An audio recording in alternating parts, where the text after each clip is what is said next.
filsafat, yaitu pragmatisme, sekularisme, dan filsafat Islam.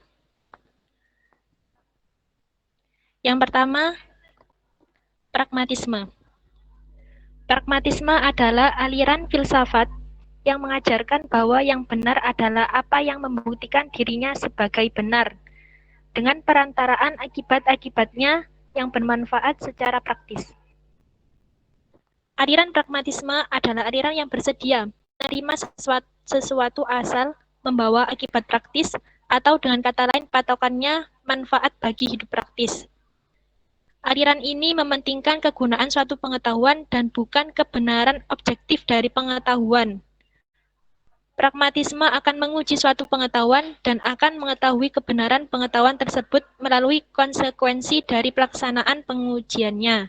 Dengan demikian, aliran pragmatisme tidak mau direpotkan dengan pertanyaan-pertanyaan seputar kebenaran yang bersifat metafisik. Pragmatisme ini merupakan sifat atau ciri seseorang yang cenderung berpikir praktis, sempit, dan instan. Orang yang mempunyai sifat pragmatis ini menginginkan segala sesuatu yang dikerjakan atau yang diharapkan ingin segera tercapai tanpa mau berpikir panjang dan tanpa melalui proses yang lama.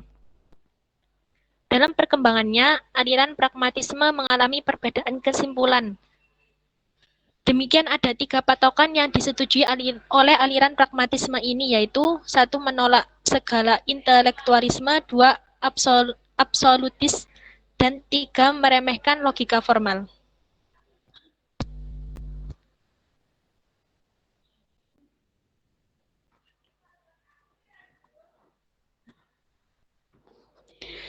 Tokoh utama aliran pragmatisme adalah Charles Sandri Peiré 1839 berpendapat bahwa apapun yang berpengaruh bila dikatakan praktis.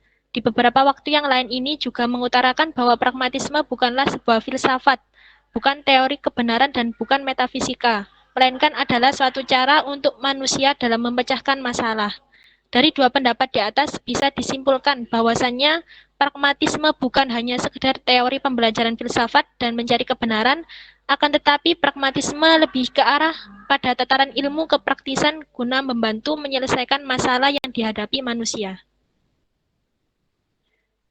Selain Charles Sandri Peiré, ada John Dewey pada tahun 1859 sampai 1952 berpendapat bahwasannya berfilsafat guna memperbaiki kehidupan manusia dan lingkungannya atau mengatur kehidupan manusia.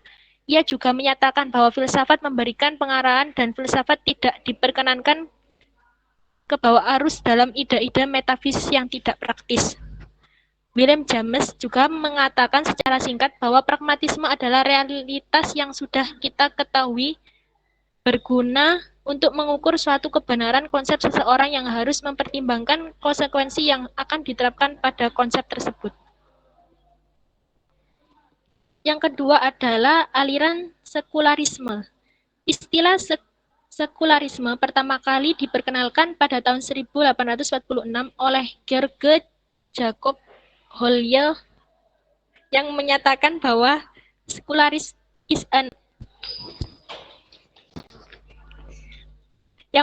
menyatakan bahwa sekularisme adalah suatu sistem etik yang didasarkan pada prinsip moral alamiah dan terlepas dari agama, wahyu, atau supernaturalisme.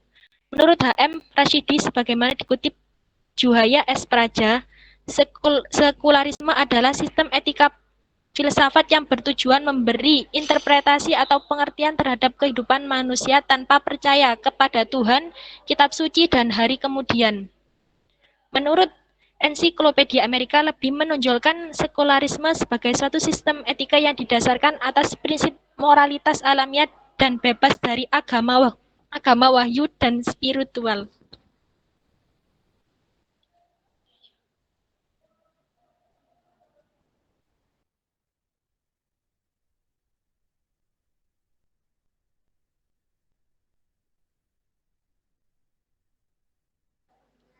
Dalam kamus Al-Mujam Ad-Daili At-Salis Al-Jadid menjelaskan kata sekularis sebagai berikut.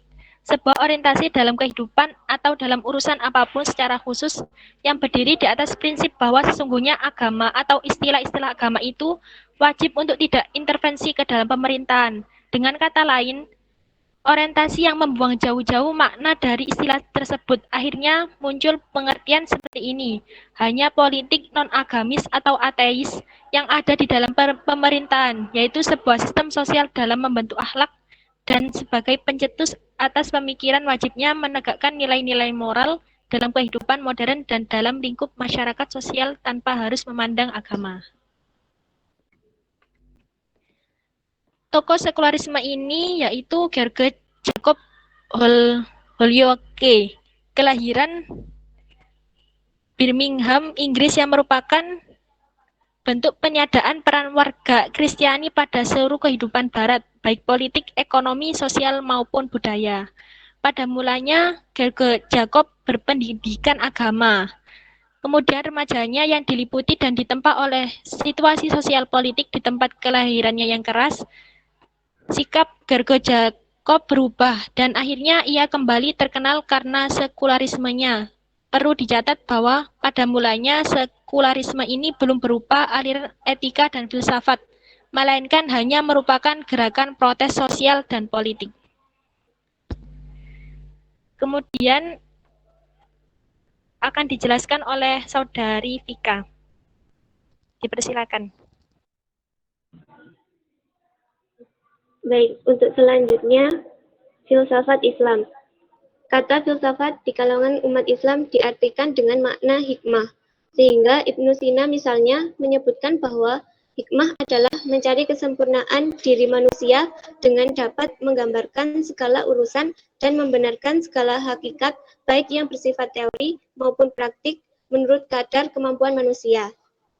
Menurut Sirajuddin Zar, 2004, filsafat Islam adalah perkembangan pemikiran umat Islam dalam masalah ketuhanan, kenabian, manusia, dan alam semesta yang disinari ajaran Islam. Menurut Zar, filsafat Islam cangkupannya sangat luas, bukan hanya masalah alam semesta dan seisinya, tetapi juga berkaitan dengan masalah-masalah ketuhanan dan kenabian. Filsafat Islam dapat diartikan sebagai filsafat yang dikembangkan oleh orang-orang Islam atau Muslim yang mengkaji masalah hakikat yang ada, dari mana asalnya, dan kemana akhirnya, serta cara-cara mendapatkan hakikat pengetahuan yang benar dan menetapkan ukuran benar dan salah, serta baik dan buruk, serta teori kebahagiaan. Dalam hal masalah ketuhanan, mereka telah mengemukakan pembahasan bukan saja sekedar adanya Allah, tetapi berkaitan dengan sifat-sifat dan keesaannya, serta qada dan qadar yang tidak ada dalam filsafat Yunani. Filsafat yang dimaknai dengan berpikir secara mendalam menggunakan akal tentang Tuhan, alam, dan manusia ketika diambil alih oleh orang-orang Islam atau orang Muslim yang berfilsafat biasanya disebut dengan filosof Muslim. Dan ilmunya disebut filsafat Islam, maka ia berarti perkembangan pemikiran orang-orang Islam secara mendalam tentang Tuhan, alam, manusia, kenabian, etika, politik, ilmu jiwa, logika, bersumber Al-Quran dan hadis. Karena itu adalah filsafat Islam, posisi Al-Quran dan hadis sebagai pemberi informasi yang kemudian dikuatkan oleh akal pikiran. Sebagai contoh, Al-Quran menjelaskan bahwa alam semesta diciptakan oleh Allah, tapi bagaimana proses terbentuknya belumlah diketahui secara pasti. Maka para filosof Muslim berpikir secara mendalam dengan akal tapi tidak menerabas batas Al-Quran dan hadis. Maka para filosof Muslim berjihad dan berijtihad mencarikan jawaban bagaimana proses alam semesta terbentuk. Beberapa tokoh Muslim yang mengkaji tentang filsafat. Untuk yang pertama, Al-Kindi. Al-Kindi termasuk di dalam kelompok pemikir Islam yang belajar filsafat yang terkenal dengan sebutan filsafat ketuhanan dan filsafat jiwa. Dalam kitabnya yang populer, Fi al-Falsafat al-Ula, Al-Kindi membahas masalah ketuhanan sesuai dengan ajaran Islam, bahwa Allah adalah wujud yang sebenarnya, bukan berasal dari tiada kemudian ada. Ia mustahil tidak ada dan selalu ada dan akan ada selamanya. Allah adalah wujud paling sempurna dan tidak didahului wujud lain. wujudnya tidak berakhir sedangkan wujud lain disebabkan wujudnya. Yang kedua, Al-Farabi. Al-Farabi dalam pembahasan ketuhanan mengemukakan dalil wajib al-wujud dan mukmin al-wujud. Menurutnya, segala yang ada ini hanya ada dua kemungkinan dan tidak ada alternatif yang ketiga. Wajib al-wujud adalah wujudnya tidak boleh tidak mesti ada dengan sendirinya karena naturnya sendiri yang menghendaki wujudnya. Esensinya tidak dapat dipisahkan dari wujud. Keduanya adalah sama dan satu. Ia adalah wujud yang sempurna dan adanya tanpa sebab dan wujudnya tidak terjadi karena lainnya. Ia ada selamanya dan tidak didahului oleh tiada. Untuk yang terakhir, Al-Ghazali. Al-Ghazali, ia dikenal sebagai filosof pertama yang berhasil merekonsiliasikan antara rasionalisme, dogmatisme, mistisisme. Dalam kitabnya yang terkenal, Tahafut al-Falasifat, Al-Ghazali mempersoalkan masalah menyalahi kebiasaan atau horik al-adat yang erat kaitannya dengan masalah hukum kausalitas dalam pengertian apakah hubungan antara sebab dan akibat merupakan hubungan yang pasti.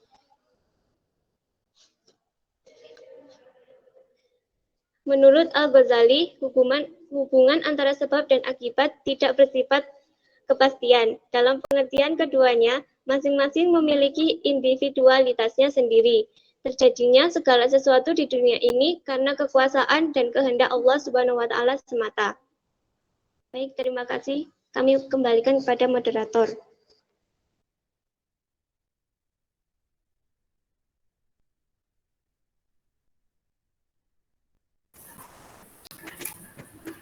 Baik, terima kasih disampaikan kepada pemateri. Selanjutnya adalah sesi tanya jawab. Saya akan buka 3 pertanyaan terlebih dahulu. Saya persilakan kepada audiens yang ingin bertanya, bisa on mic atau lewat room chat.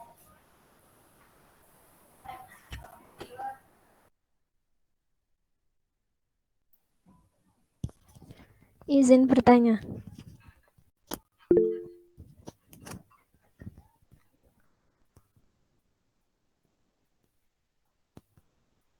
Sebentar nggih.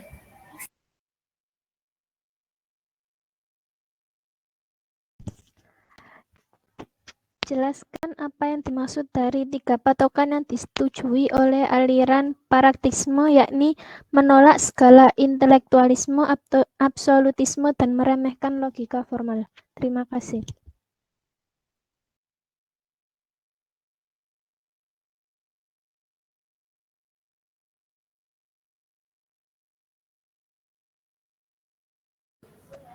Baik, terima kasih pertanyaannya Saudari Ella. Kepada pemateri, apakah sudah jelas atau diulang?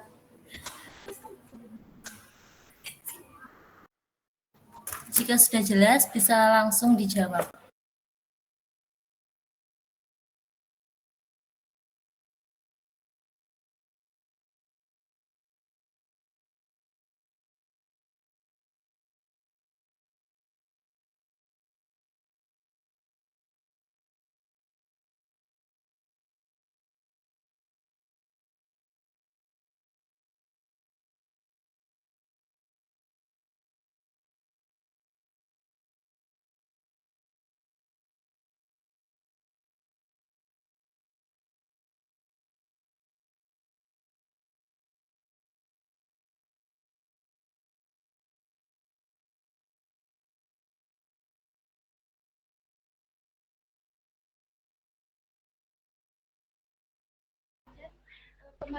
Baik, terima kasih atas pertanyaannya. Maksud dari 3 patokan yang disetujui oleh aliran pragmatisme yaitu yang pertama menolak segala intelektualisme. Maksudnya ini intelektualisme ini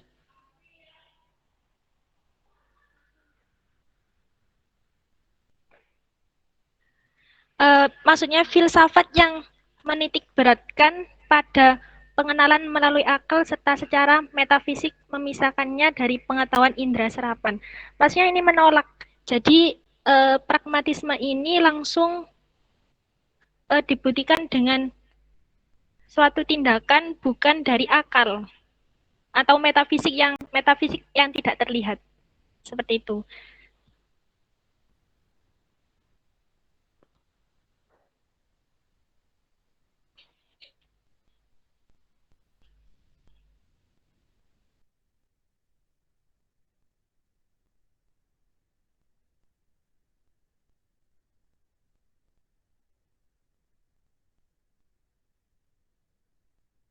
Yang kedua, absolutis. Maksudnya absolutisme ini berarti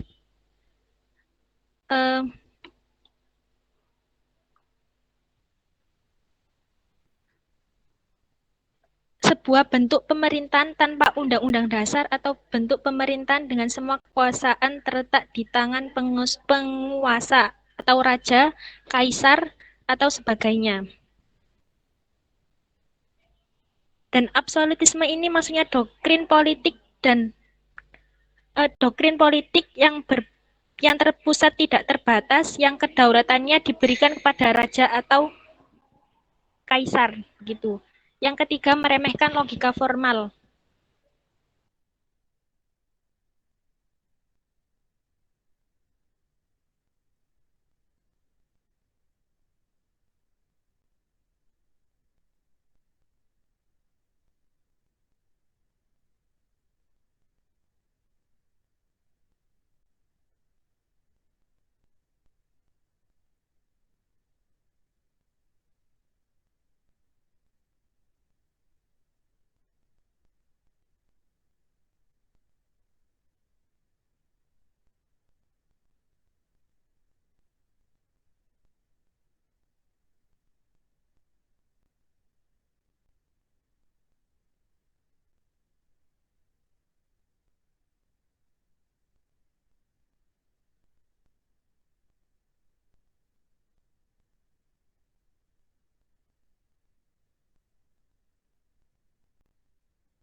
Bagaimana? Apakah ada tambahan dari pemateri lagi?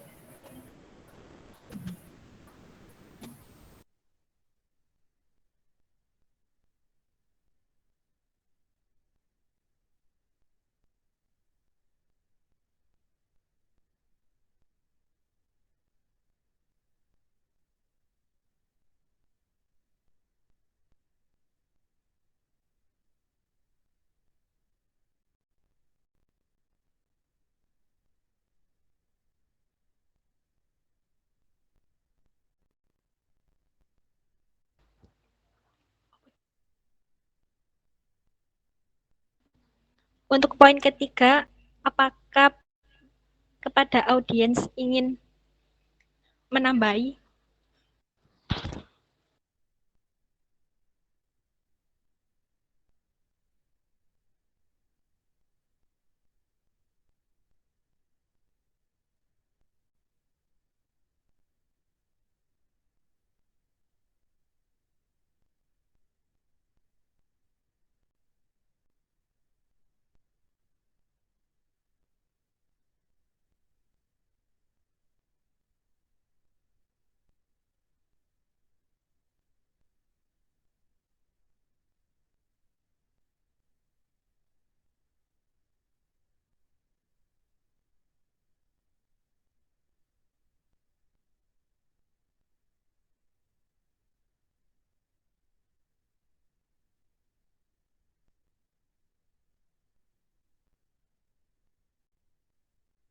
Ya, saya kira bagus sekali tema ini ya, terkait dengan aliran ya, bagaimana implikasinya dalam cara pandang terhadap hidup ya, bagaimana pragmatisme itu ya. Yang penting berguna, yang penting bermanfaat ya. Maka orang yang berpikir pragmatisme itu berbeda dengan orang yang tidak pragmatisme ya. Nanti juga diulas oleh pemakalah ya, terkait dengan bagaimana implikasinya cara pandang terhadap fenomena kehidupan dengan memahami aliran-aliran dalam filsafat itu sendiri, memahami kebenaran, memahami hakikat sesuatu objek yang dikaji ya, itu juga bagian daripada aliran-aliran dalam filsafat. Saya kira itu penting sekali ya. Kalau membaca, saya yakin nanti ada banyak diskusi ya.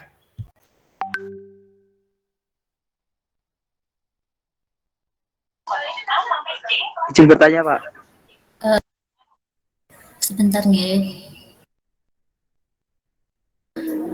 Untuk pertanyaan dari Saudari Ella tadi, apakah sudah cukup atau ada feedback dari Saudari Ella?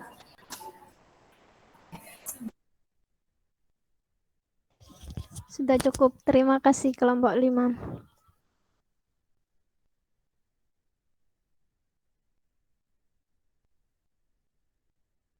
Baik, terima kasih disampaikan kepada pemateri dan Saudari Ella. Untuk selanjutnya, apakah ada pertanyaan lagi dari audiens? Izin bertanya, saya Sastika Alia. Maksud dari aliran praktisme yang membuktikan dirinya sebagai benar dengan perantara sebab dan akibatnya yang bermanfaat secara praktis itu apa ya?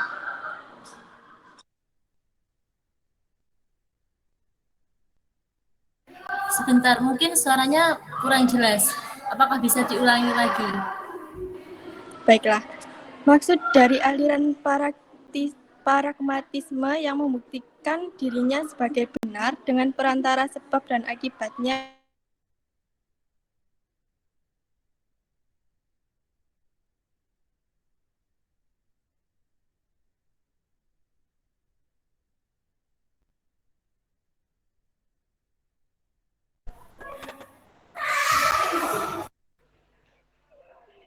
Ya, baik. Maksud dari aliran pragmatisme yang mengajarkan bahwa yang dimaksud dengan kebenaran adalah jika melihat kepada akibat-akibatnya atau hasil yang bermanfaat dan secara praktis.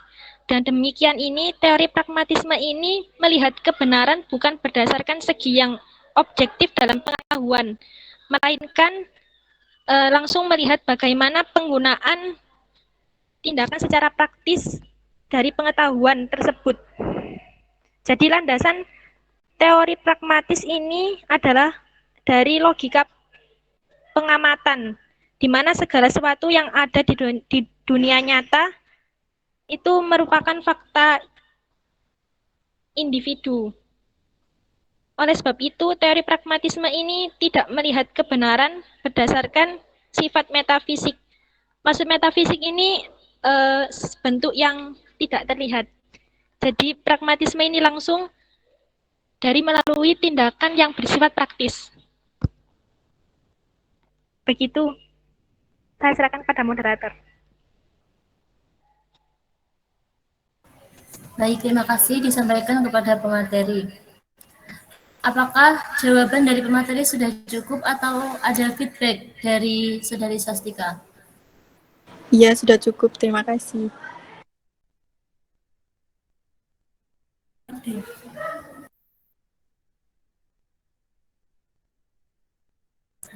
Baik, saya lanjutkan. Ini ada pertanyaan dari room chat, dari Dea Safira Nurfitria.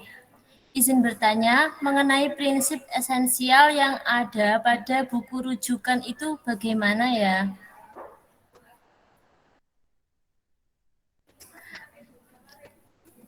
Kepada pemateri dipersilakan untuk menjawab pertanyaan dari Saudari Dea. Monggo.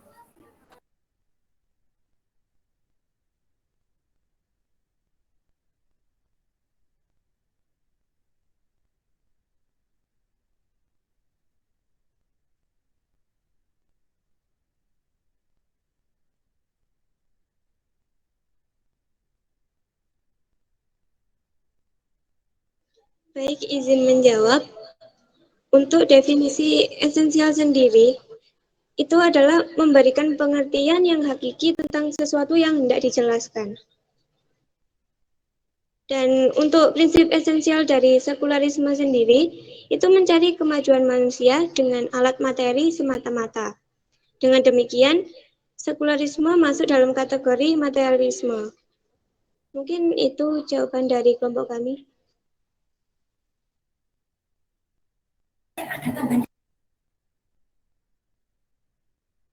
Mungkin ada tambahan dari audiens.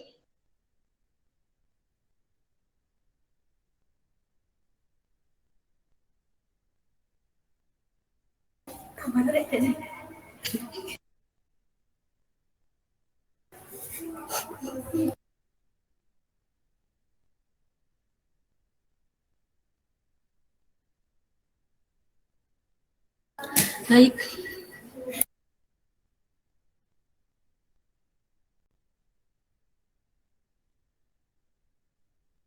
baik, terima kasih kepada pemateri yang sudah menjawab. Apakah dari audiens ada tanggapan lain untuk pertanyaan dari dia ini? Ada yang ingin menambahkan?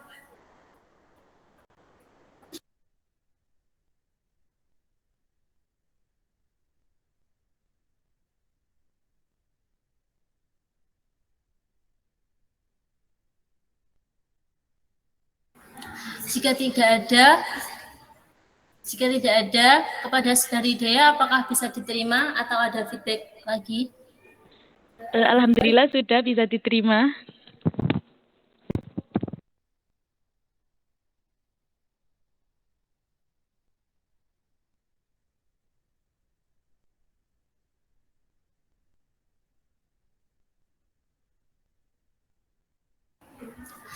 Karena masih ada waktu, kita lanjut ke pertanyaan selanjutnya yang ada di room chat. Dari saudari Lisa Amelia Karina. Izin bertanya, Al-Farabi dalam pembahasan ketuhanan mengemukakan dalil wajib al-wujud dan mukmin al-wujud. Tolong dijelaskan bagaimana hubungan dari konsep wajib al-wujud dan mukmin al-wujud.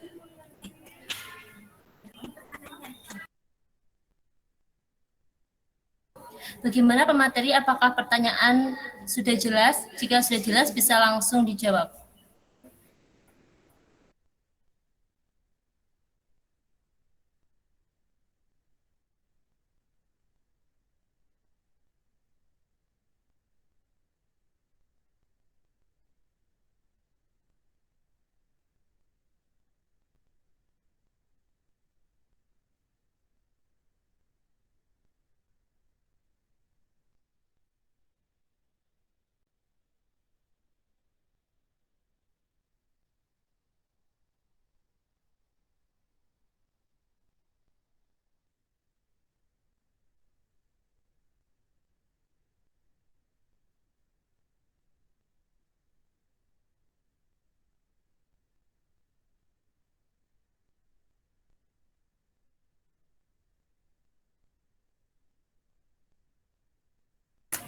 Bagaimana pemateri? Apakah audien lain bisa menambahkan atau dari pemateri dahulu? Ya baik, izin menjawab. Maksud Al-Farabi dalam pembahasan ketuhanan mengemukakan dalil wajib al-wujud dan mukmin al-wujud. Ini bagaimana hubungannya? Maksudnya ini wajib al-wujud ini konsep yang harus memiliki wujud. Jadi konsep ini tidak bisa dipisahkan dari wujud.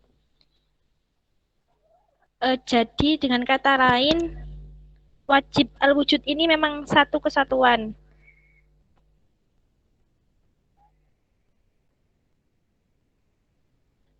Jadi konsep wajib harus maksudnya konsep wajib harus mempunyai wujud, dan wajib al-wujud ini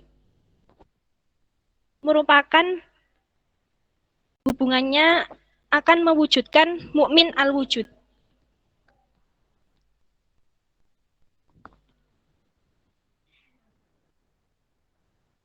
Jadi hubungan wajib al-wujud dan mukmin al-wujud ini,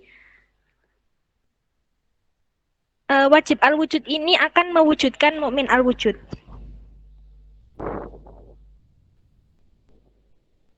Begitu dari pemateri. Mungkin ada tambahan dari audien.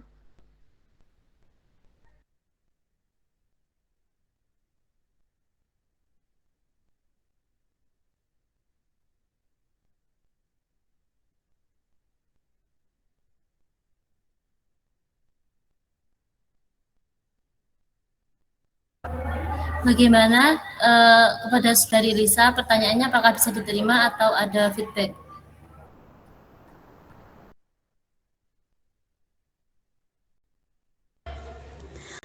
Untuk yang mukmin al-wujud itu, tolong diberi penjelasannya karena sedikit kurang memahamkan tadi.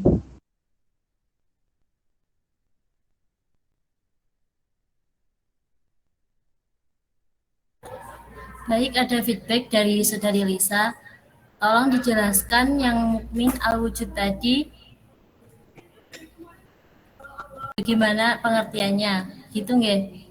Monggo, materi. Jadi mukmin al-wujud ini bisa memiliki wujud dan bisa tidak mempunyai wujud. Jadi kalau mukmin al-wujud ini diwujudkan oleh wajib al-wujud. Jadi kalau tidak ada wajib al-wujud, tidak ada mukmin al-wujud.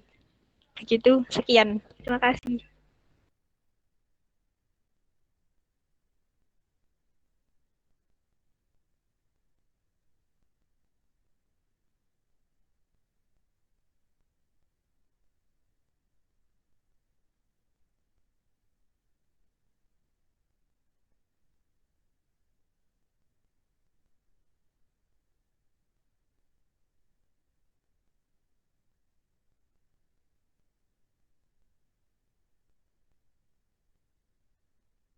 Bagaimana kepada Saudari Lisa, apakah sudah cukup atau ada feedback lagi?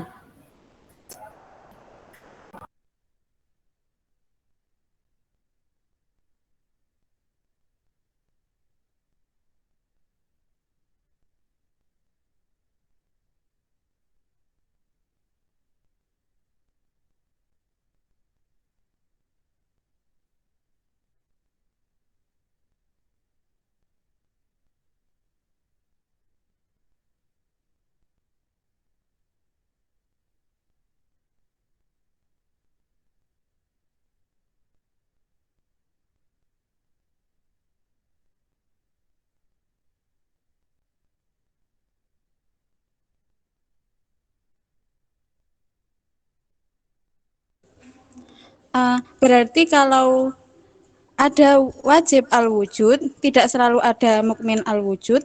Tapi kalau mukmin al-wujud, pasti ada wajib al-wujud. Apa begitu?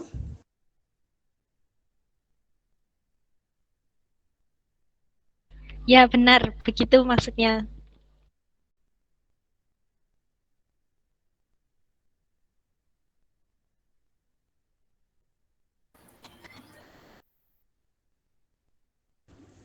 Oke, terima kasih ya atas jawabannya.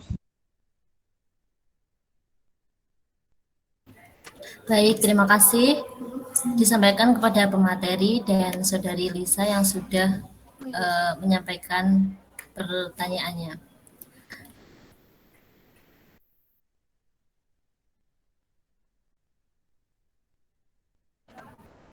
Karena waktu masih ada, saya lanjut ke pertanyaan selanjutnya dari Saudara Ahmad.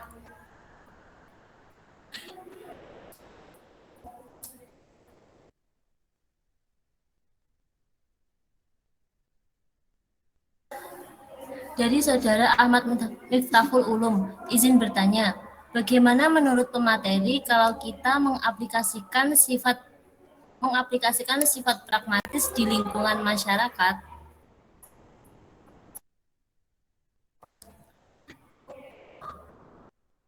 Bagaimana pemateri, apakah pertanyaannya sudah jelas? Jika sudah jelas, bisa langsung dijawab.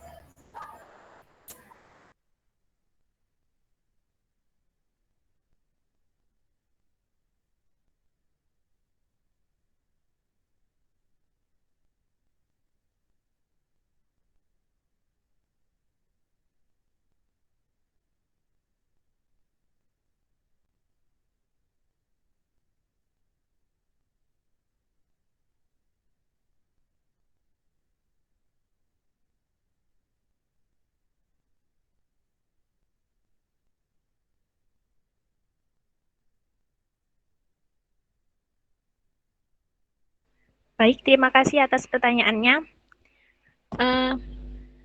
pengaplikasian sifat pragmatis di lingkungan masyarakat.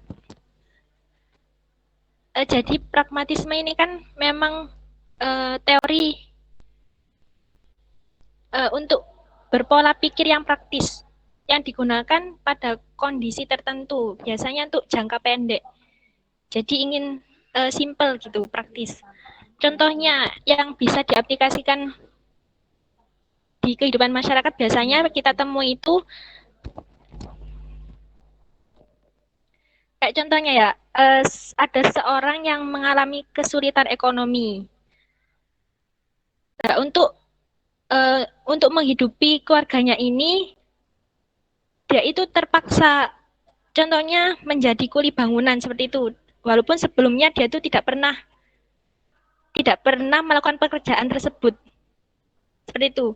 Dan dia melakukan pekerjaan tersebut itu agar ingin cepat mendapatkan hasil. Nah, ini kan pemikiran pragmatis, pemikiran yang praktis, yang ingin segera mendapatkan hasil dengan cepat, dengan jangka waktu yang cepat begitu.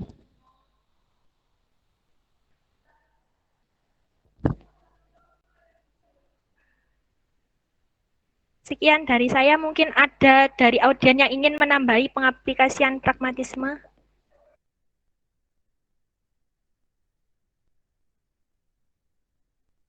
Baik, terima kasih.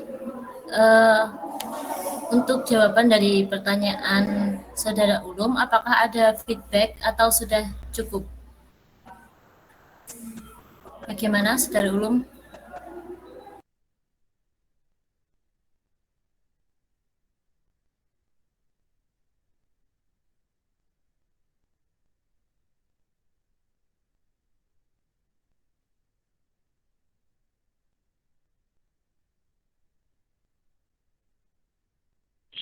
Iya, bisa diterima.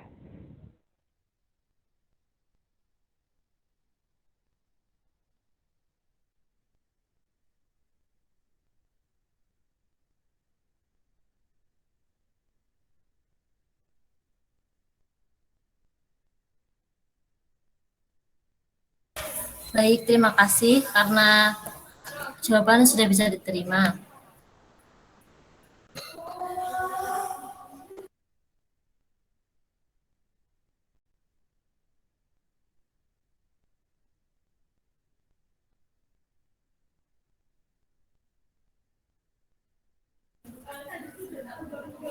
Baik, karena masih ada waktu, satu lagi pertanyaan dari Saudara Yahdi. Saya izin bertanya, berbicara tentang aliran pragmatisme, apalagi kita yang calon guru untuk masa yang akan datang dalam pendidikan, bagaimana peran guru dalam menerapkan aliran pragmatisme di sekolah? Ya, jadi pertanyaannya ini bagaimana peran guru dalam menerapkan aliran pragmatisme di sekolah? Bagaimana pemateri? Apakah pertanyaan sudah jelas? Jika sudah jelas, bisa langsung dijawab.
Bagaimana dengan pemateri?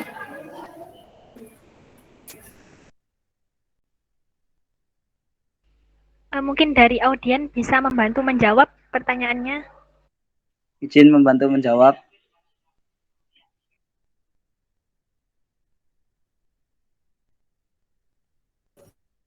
Iya, boleh. Monggo.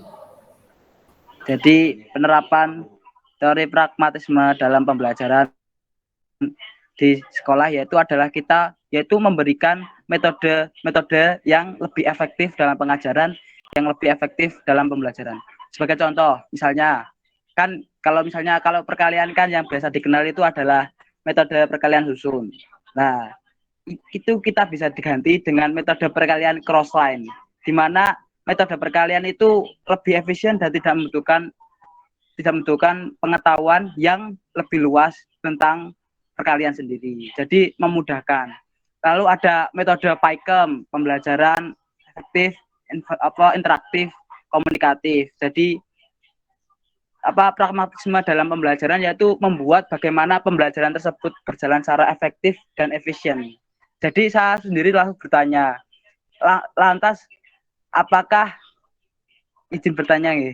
Lantas bagaimana gini, kan ada teori misalnya ya, kan ini metode perkalian crossline itu kan efektif, tapi nggak efisien. Nah, lantas itu bagaimana cara menengahi antara hal tersebut? Apakah kita harus mendahulukan cara efektivitas atau efisiensi? Maksudnya efektivitas itu tidak membutuhkan pengetahuan yang sulit, tapi dia tuh membutuhkan sebuah tempat misalnya space untuk menulis itu yang lebih luas. Nah, itu apakah kita harus mendahulukan sebuah efektivitas atau efisiensi? Sekian.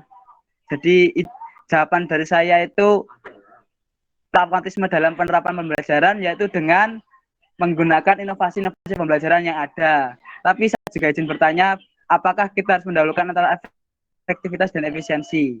Sekian.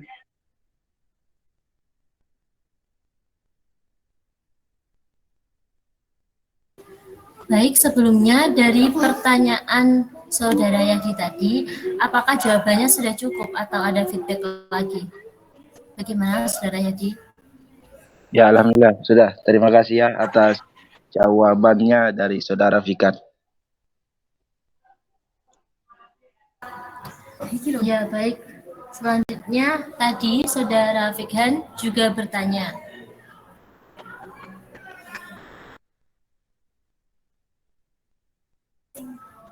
Untuk pertanyaan dari Saudara Fikhan tadi, apakah bisa diulangi lagi?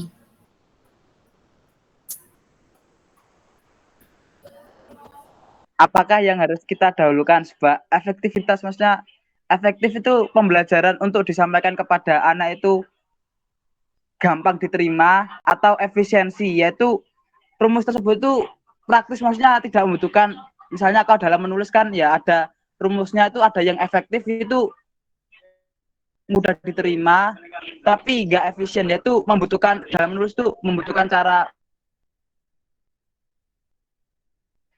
Kalau metode susun perkalian yang bisa kita kenal itu efisien, karena kalau dalam menulis di buku itu nggak membutuhkan space yang banyak. Sedangkan kalau kita menggunakan metode perkalian crossline itu dia tuh efektif, di mana itu tidak membutuhkan pengetahuan perkalian yang dalam, yaitu mudah diterapkan bagi mereka yang tidak hafal rumus perkalian. Tapi dia tuh kalau menulis itu butuh ruang yang besar karena butuh menggambar garis-garis. Itu bagaimana?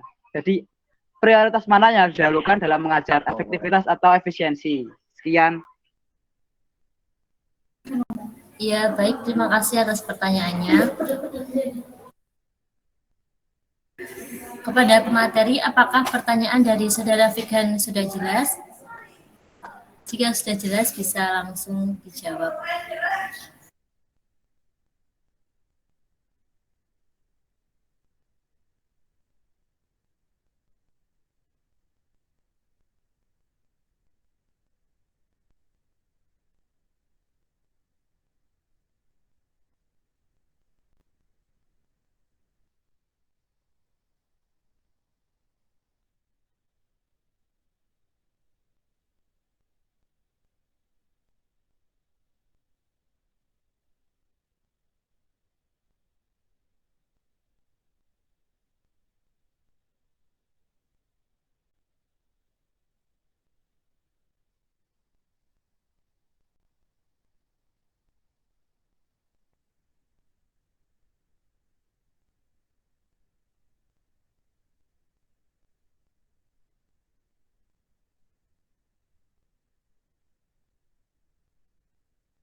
Bagaimana pemateri?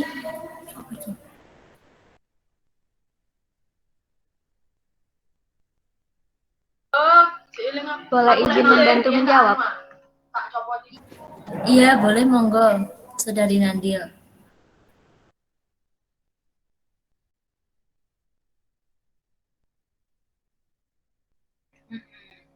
Menurut saya, itu meninjau lagi peserta didiknya seperti apa. Tapi yang paling utama itu tentunya efektivitas. Dari efektivitas ini akan mengkondisikan bagaimana objek dari peserta didik gitu. Bagaimana peserta didik itu dapat menerima suatu materi gitu. Terkait efisiensi juga dipentingkan, tapi setelahnya efektivitas gitu menurut saya. Izin menambahi. Kalau dari menurut pengamatan saya, mungkin di sekitar saya mungkin gini. Ya karena kenapa kok benar kata saudari Nandil bahwa efektivitas itu terlebih dahulu karena yang terpenting itu dasar-dasarnya. Contohnya ketika kita di dalam pembelajaran matematika, yang terpenting itu dasar-dasar matematika. Kita harus paham betul apa itu dasar-dasarnya. Nah, setelah itu baru kita kembangkan. Efisiensi tadi itu mungkin bisa melalui perkembangan tadi, pengembangan dari dasar-dasar tersebut. Intinya gimana cara yang terpenting itu kita menanamkan dasar-dasar tersebut dulu. Nanti kalau untuk pengembangannya ini bisa lebih mudah. Contohnya seperti kayak di matematika, kita pahamkan mereka dasar-dasarnya. Saya itu kita kasih ini, saya ada rumus 4. Nah, seperti itu. Itu yang menurut saya pengamatan saya. Karena di sekitar saya mungkin anak-anak itu ketika mereka didahulukan dengan efisiensi tadi, mereka kayak malah kebingungan. Ini kenapa kok gini? Ini kenapa kok gini? Kenapa bisa begini? Nah, maka dari itu, kalau menurut saya sendiri sih pribadi, hasil pengamatan saya lebih baik yang efektivitas tadi. Yang intinya dasar-dasar terlebih dahulu. Mungkin sekian dari saya. Terima kasih.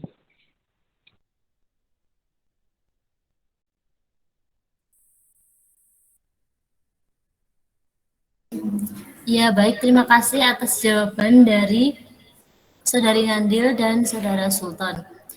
Ini ada tambahan lagi dari Saudara Yadi. Menurut saya efektivitas yang harus didahulukan karena dikajikan dengan pengetahuan yang dalam dan dapat mudah dipahami oleh seseorang yang mempelajarinya. Bagaimana Saudara Fikhan atas jawaban dari pertanyaannya? Apakah bisa diterima atau ada feedback? Oke, terima kasih atas bantuannya. Boleh bertanya lagi nggak?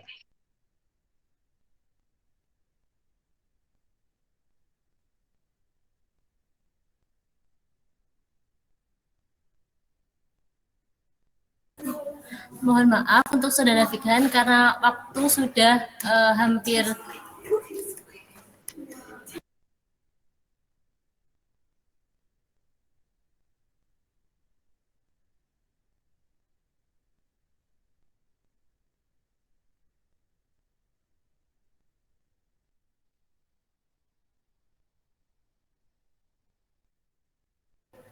ya baik kepada Saudara Fikhan bisa menyampaikan pertanyaannya.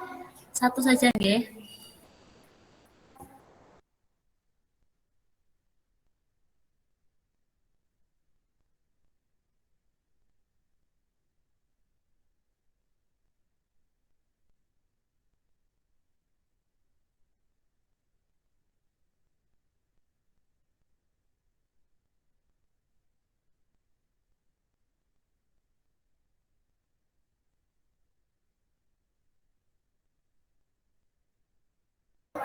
Bagaimana Saudara Fikhan? Apakah sudah cukup atau ada tambahan lagi? Sudah cukup kok. Insya Allah cukup. Makasih loh.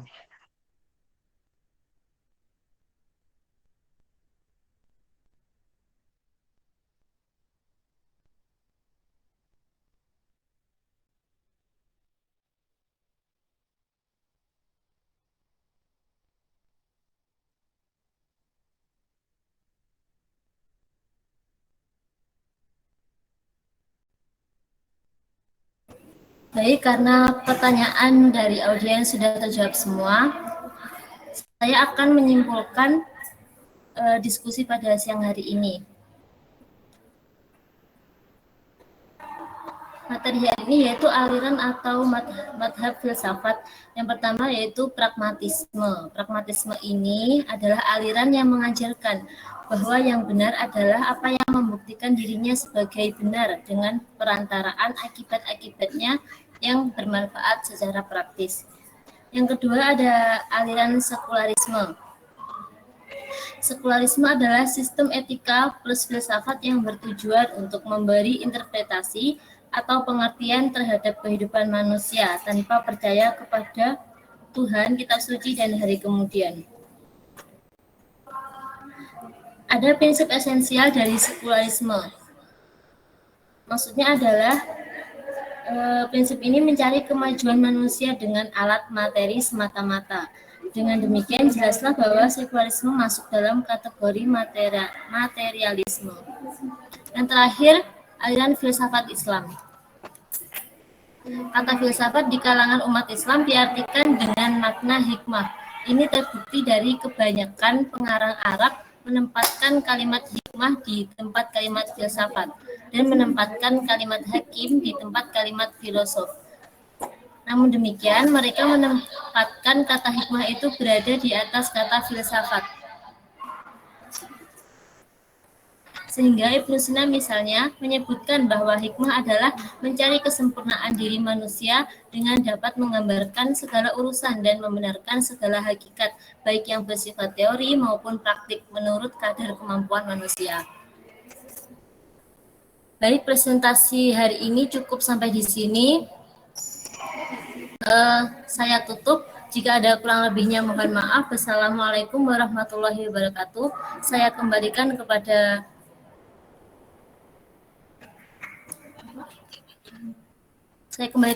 Bapak ya, Bapak Ahmad Nurul. Ya. Terima kasih Mbak Harum. Secara umum sudah bagus. Kita bisa tahu bagaimana aliran-aliran itu berpengaruh terhadap cara berpikir. Tapi yang diinginkan di dalam aliran itu adalah upaya untuk mencari kebenaran.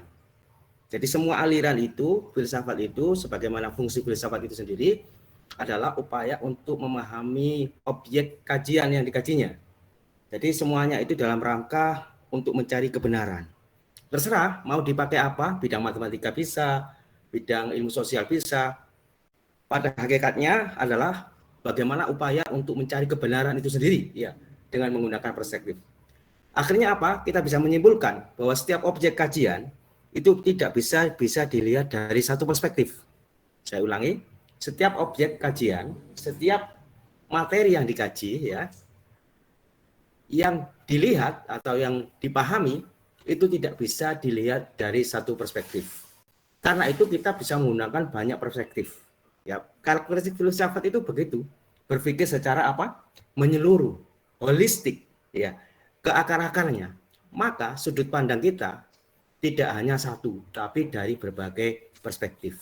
Dari teori-teori aliran itu kita bisa melihat satu fenomena. Ya, apa saja?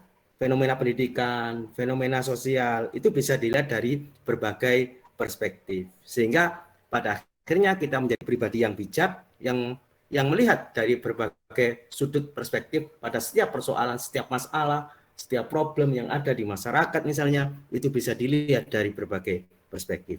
Saya kira itu minggu ini, ya, kita banyak kegiatan, ya. Beberapa dosen kita juga masih di Bali, ya. Saya mengikuti tadi secara bagus tadi dikaitkan dengan matematika, ya. Ya, oke lah dengan keilmuan saudara. Oke, enggak apa-apa. Silakan, bagus. Jadi bagaimana itu bisa diaplikasikan dalam semua bidang keilmuan. Saya kira itu yang bisa saya sampaikan. Semoga nanti kita bisa ketemu tatap muka secara langsung pada minggu-minggu yang akan datang. Mungkin bisa secara langsung kita bisa diskusi lebih nyaman, ya, lebih nyaman. Saya kira itu, semoga minggu depan lebih baik, lebih bagus diskusinya. Caranya dengan membaca naskah teks buku yang kita punya. Saya kira itu, mohon notulensinya dikirim di grup sehingga saya bisa membaca ulang terkait dengan siapa saja yang berkontribusi. Terima kasih. Assalamualaikum warahmatullahi wabarakatuh. Waalaikumsalam. Warahmatullahi wabarakatuh. Waalaikumsalam warahmatullahi Terima kasih, wabarakatuh. Bapak. Terima kasih banyak, Bapak. Terima kasih, Bapak.